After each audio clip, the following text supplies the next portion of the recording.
Hello, welcome into a new episode of Off the Leash. I'm Leah Doherty with Mark Schwab and OBR's Fred Greetham. No Ashley Holder. Everyone's kind of taking turns, taking their little summer vacays. Schwab was in Texas last week. I was there like the week prior, and then I think Ashley's out in New York. So first off, how was it? Texas is always phenomenal. It's my home away from home. It never misses, right? It was hot, but it was hot here. So my favorite things in the world to eat are steak, barbecue, and Mexican. Texas does all three very well. It's just the best, right? It is the best. And yeah, this is the time of year that if you are in any way associated with the NFL, playing it, coaching it, covering it, you are getting all of your stuff done now because in about 2-3 weeks, you're done. It's true. This is like our small window of time. I always tell people, like, this is the only time we really can take vacation because in between NFL, NBA, baseball, whatever, like this is the small window of kind of a dead time, which I don't even want to, like, I feel like I need to knock on wood. I don't even want to say dead time. As we wait for LeBron James to make an announcement. Because we're all waiting on that, right? Yeah, rookies report next week. Wow. That's 2 weeks crazy. from tomorrow. It went by too quick. The practice begins. Yeah. Always does. Well, we're still waiting on LeBron news. And while this is an NFL podcast, we are in Cleveland, and it is kind of hard to ignore the fact that this is what everyone's waiting on. Schwab, I know you had an NFL way to tie in the LeBron storyline. Yeah, so we talked about it a couple of weeks ago with, could he have played? Because that was a thing for a while. But this is basically what it comes down to. Who is the LeBron James of the NFL? So, and that can be there's a lot of context there. That can be somebody that won a title in his hometown, somebody who is one of the greatest players of all time, who's piling up just tons of numbers at an age that he shouldn't be able to do it. It could be somebody with just 4 or 5 championships and was absolutely dominant at many, many things because LeBron can shoot, he can pass, he can do so many things. There's a lot of ways to slice that. It can be a current player, it can be somebody in the league's history. But I thought this would be a fun way to kind of incorporate what everyone is clearly thinking about anyway into an NFL show. I will let you go first, then Fred. This is so much pressure. And then I'll take it. There's no wrong answers. Well, there are wrong answers. Yes, there is. If I said Patrick Mahomes, you're going to tell me I'm making a wrong answer. No, not necessarily. Really? I feel like you always love to hate on Mahomes. I don't know. No, not necessarily. I wish Ashley was here because I would love to hear what her answer would be because she would pick some NFL player she hates or something. I feel like it's what she would come in and do. We had talked a little bit earlier in the sports office, and I think my first thought was probably Brady. But then, too, like, Brady was a guy that kind of came from behind, right, and was like an underdog, and not a lot of people thought he would go and be what he became. But then you tell the story about LeBron when you literally saw him play football as like a high school kid, and everyone was like, oh, this kid's going to go and be something. And so I don't know if there's something that's going to line up perfectly, but I think my first thought would be to say Brady. It's a good answer. I know. There's reasons it's not a good answer, but there's a lot of reasons that it is a very good answer. And he played for a long time, put up great numbers. Yeah. I guess that's my answer for now. Fred, if you have a better one, you take a swing. Well, I mean, you can't argue with that. I mean, these are almost era. I mean, with his championships and being the GOAT and all that, I mean, how can you argue with Brady? I was going to say Mahomes because he's the most marketable, has the most endorsements. Maybe hasn't done it as long, but right now in this era, I would say that he would be followed not too far from Travis Kelce because he's really going up the ladder, with the Taylor Swift, that whole thing, So he's in every conversation and has made things, exciting there. I don't, Josh Allen, Lamar Jackson, or you just don't hear them being the topics all the time of everything. Tie it a little to Cleveland. It's a different era, but Jim Brown, he was a global icon. And even in Cleveland, the Brian Sipe, Bernie Kosar, Otto Graham, just in this era. But as far as LeBron James has been able to do something that nobody's done, this is his 24th year. He's 41, and he's still relevant, and he's got everybody on edge because he's still relevant. He can still play. It's not just the hype machine. And so that's where, the remarkable thing with him is that he's got everybody still wanting him. When we could go through all the superstars in the NBA that get to this age and they just go team to team to team and nobody really cares that much. He's actually, team's waiting on him. Yeah. Yeah, I think the biggest reason I see the Brady-LeBron comparison is probably like the longevity. That's the biggest thing too, like being deemed as the GOAT, but then also how long they're able to play too. You just don't see that with everyone. So I think I would stick by my answer. I think that's a fine answer. The only reason I don't like it is one you mentioned is Brady really came out of nowhere. And when it comes to Brady, there's no question he's the greatest of all time. There is a question with LeBron. Otherwise, there's a lot of reasons that's a very good answer. This is hard for me because there is no clear home run. To me, there is a clear home run in baseball, and it's actually right here in Ohio. I will talk about that one in a minute. But football, I'm actually going to go with Jerry Rice. Jerry Rice put up numbers at 40 years old that players who were good players in the NFL could not put up when they were 30. And LeBron is doing that. LeBron at 40, certainly not what he was at 30. But still just putting up, like, how in the world is this guy doing this kind of thing? There's no question when it comes to Rice, he's the greatest receiver of all time. So that's not the best example because there is that element with LeBron and Jordan and others in the conversation. And there's not like a hometown guy. There's not a quarterback. And that's who it would have to be in the NFL that has gone to his hometown and elevated that franchise and city the way LeBron did for Cleveland. So there's not a great example there. So I guess I'm going to go with Jerry Rice. The best example actually is baseball. I know it's a football show, so I'll get in and out of this in a hurry. But Pete Rose is a very good equivalent. Pete Rose, people don't know this, is from Cincinnati. He graduated from high school down there. Drafted by the Reds. Rose to prominence with the Reds. Won titles in Cincinnati. Then left Cincinnati. Honked a lot of people off. Came back to Cincinnati and made history when he passed Ty Cobb. Coming up with 41.92 to break the record. He finished with 42.56, one of the greatest records that'll stand for a very long time. LeBron, drafted by Cleveland, comes to Cleveland, a lot of great years, leaves, ticks some people off, comes back, makes history in winning the championship here, goes on to make other history in Los Angeles when you consider he goes on to be the all-time leading scorer. But I think Rose is the best comparison when you consider hometown, level of stardom. There's also the element of Rose as the leading hitter, most hits in Major League Baseball history, yet nobody calls him the greatest hitter ever. It's always Ted Rose, maybe Ty Cobb, some Tony Gwynn. Nobody says Rose is the greatest hitter ever. There are a lot of people that say, despite LeBron having the most points and all this other stuff, is not the greatest player ever. They say he's more of a compiler. Rose kind of wants to. So there's some elements there in play. But in football, there isn't a great one. I'm going to go with Rice. I don't think we heard a bad answer here from all of these because there's a lot of ways to cut it. It would kind of be fun to like put up a poll too and see which of ours like everyone agrees with the most. And it is true when you bring up the fact that there's not really a hometown NFL player that has done what LeBron has done. Like, what quarterbacks have played for their hometown team? Well, Bernie, but right. he didn't. He didn't win. He didn't get, 3 AFC championships. Right. If he'd have went to 3 Super Bowls, it's Been a different pretty close. story. It'd be him, Like, yeah. Jack Ham was from Pittsburgh, and he went on to win Super Bowls with the Steelers. I'm sorry, a linebacker is just not the same. And he's great. Hall of Famer, and that's not besmirching his career, but nobody is going to say the NFL equivalent of LeBron James is a linebacker. And even the same of, like, if Travis Kelce had the same success here. Like, it's still not, I don't think, a fair comparison. It would be a tough one. Yeah. But it would tight end. I get it. It's a weird question, but that's we're just kind of having fun with some things. I don't know if there's bad. We didn't hear a bad answer here. I think there were some good ones there. So there you go. So you could say Rodgers because he's playing at 40 something, but LeBron's better at basketball in his 40s than Rodgers is at football in his 40s. Yeah. So that's the closest current guy, I guess. And it seemed like he was a hometown guy when I was in Green Bay. My goodness, like the community and the atmosphere, you would have thought this guy was from Green Bay. But I feel that exact same way, too. If Josh Allen was able to win the Bills a Super Bowl, like that I would put him up in comparison with that, too. Like that franchise and everything that they've been through, if he's able to, that brings you to near GOAT level status if you can get that team. If Joe Burrow wins one with the Bengals, he's from Southern Ohio. Mm-hmm. Also, like where's he from? Athens, the Plains. It's a high school out there. Okay. And like LeBron grew up here, but he didn't necessarily grow up a Cavs fan. He grew up, liking players in the league. And Joe Burrow was like that. He was a big Drew Brees fan.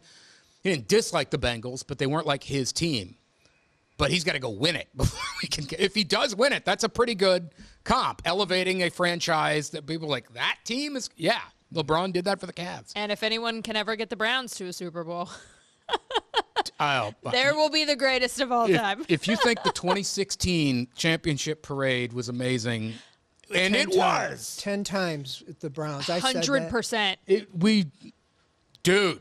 100%. I completely agree. I love how much Cleveland loves the Browns. It's phenomenal. Well, it's a testament we can do a show year-round, like, talking Browns. And you listen to sports talk radio, even around town, Cavs, Guardians winning, but still, every time they go right back to the Browns. I did those shows. You know what? Since we're here, I'll mention it. Like, people do wonder that. We hear that from now viewers, then listeners, if you're on the radio. Why do you guys always talk about the Browns? Why do you guys always talk about the quarterbacks? You can lay out the most outstanding argument where there's fulcrum and analysis, and you try to get somebody on the phone to have an actual conversation about Guardians or Indians in the years past and Cavs. The football team, bang.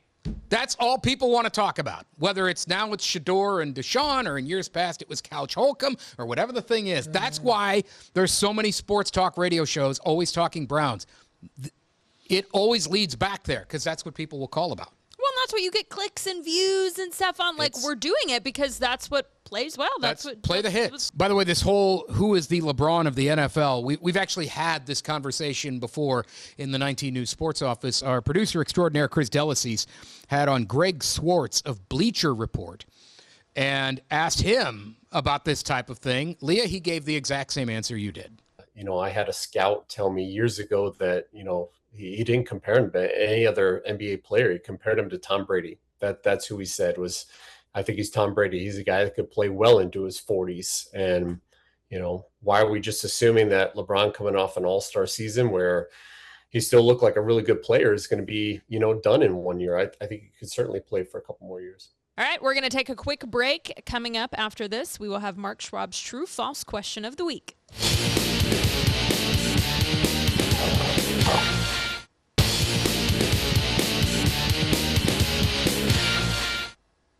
Off the Leash continues. One of the things that the NFL does to, I guess, spice up a little bit this time of the year, because there is nothing going on for them, is they release their top 100 players, and they usually do like 10 a week or something like that.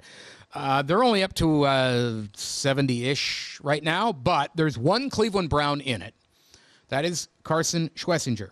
He is number 93, making his debut after a fantastic rookie year. True or false question? There are only 92 players in the league better than Carson Schwesinger. So this is a list of like top 100, like all position, all whatever, just top 100 NFL. There are 90, true, false, there are 92 players better than him in the NFL. I would have to look at the list, but I would say probably true. 92's a lot, though. I'll just go with my first guy. I would say true. Okay. I mean, I would imagine there's a lot of offensive players on there. You think about all the receivers, quarterbacks, tight ends. I mean, and he's like a young guy too. I mean, a lot of these like tenured vets. I don't know if I would go 92, maybe like 60 players. So you're going to say false. above him. I don't know. I would really have to sit down and think about it. I probably need to start giving you guys these questions earlier. I'll just go with my gut instinct. My gut instinct was to say true. Now I can take a look at the list and tell you if I think there's someone that's above him that shouldn't be above him. But there's a lot of teams, and you think about a lot, like, and that was only his rookie season. So I would say true. Okay. Fred?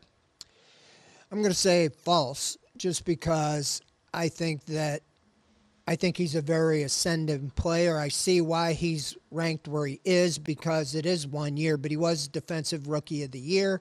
That puts you up he's already been compared, this is way premature, to Hall of Famer Luke Kuechly.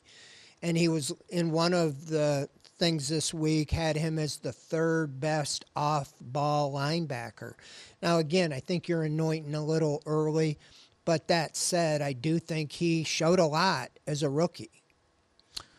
So I am, knowing how they do the list, I guess I'm going to say true. The argument for it being false is strong, though, because he's ascending.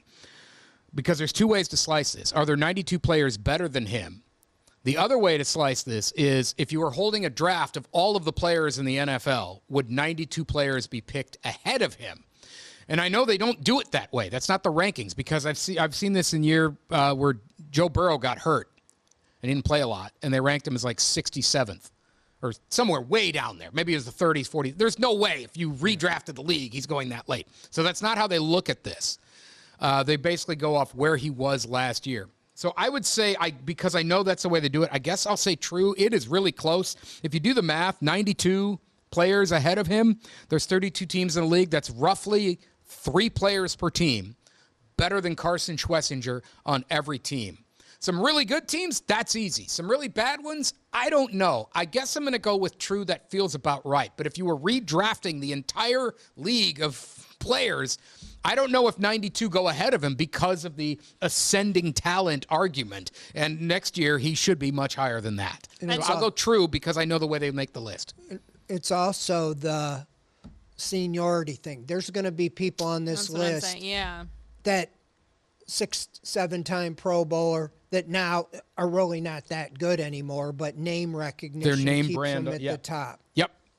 That's it. So they don't have a single Brown on the list? That we've got to so far. They've only unveiled, I think, they start backwards. They start at 100. And 71. I think they're through the 171 through 100. Okay. So we've only had one Cleveland Brown revealed so far. At some point, like Jared Verse, even last year, I think he was in the 20s or 30s. So you know he's going to be on the list. And there'll be others on this list. Judkins will probably be on there, even though he was hurt. Actually, I don't know if he'd be on it. We'll see. Yeah, I don't either. But there'll be other Browns on there. But he was the only name we have out so far. Out of the 70 to whatever that they have. So that's a fun exercise because you get down to like number one and the top 5. It's always like pass rushers versus quarterbacks. And then honestly, unless the number one guy is Mahomes, Allen, Burrow, or Lamar, the list blows. Because if you redrafted the league, those are the top 4 guys. 100%. In whatever order, Allen, Mahomes first, then Allen, then Burrow, and Lamar. Those are your guys. Okay, so early prediction, what number is he going to jump to next year? In the 50s or 60s, I'd say. Yeah. Maybe even the 40s. He'd be a big jump. I mean, he plays, he doesn't play a pass rush position, so I think he's limited in that aspect, but he should jump. I say he has another year like last year, 50s. Yep. And that's what's going to be interesting, too, is if this rookie draft class is going to hit the same as – it's going to be really hard to top last year's. That's the thing. And, there's going to be – you could say there's pressure on these guys. I don't know if there's pressure on the guys, but I do think is Andrew Berry going to do it again with this? Oh, it's pressure. Yeah, It's not fair. You can't do that again. I mean, this dude was pulling star players out of the 3rd round when you talk about Fannin. And I haven't been the biggest Shador guy, but I can tell you a story where he turns into the franchise guy. And if he does, then oh, my word. We don't even talk about Mason Graham, by the way. Nobody talks about him because of Fannin and Judkins and Shador's in the mix and all that stuff. Nobody talked about the guy who was the 5th overall pick in the draft, who better be good, by the way, because if not, I don't really like that trade. I think he's going to have a big year, to be honest. Needs to. Yeah, without Miles here, I think he's going to get more sacks than he got credit for. He kind of got lost in the shuffle. Mm-hmm. That is absolutely a segment for the future show as we get into Jot it down. Camp and stuff. We're going to take another quick break, and we will be back with more Off the Leash.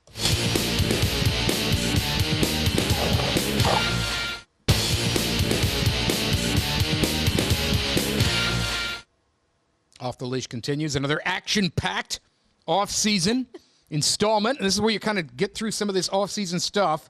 And this is where you see, odds come out, right? Odds to make the playoffs.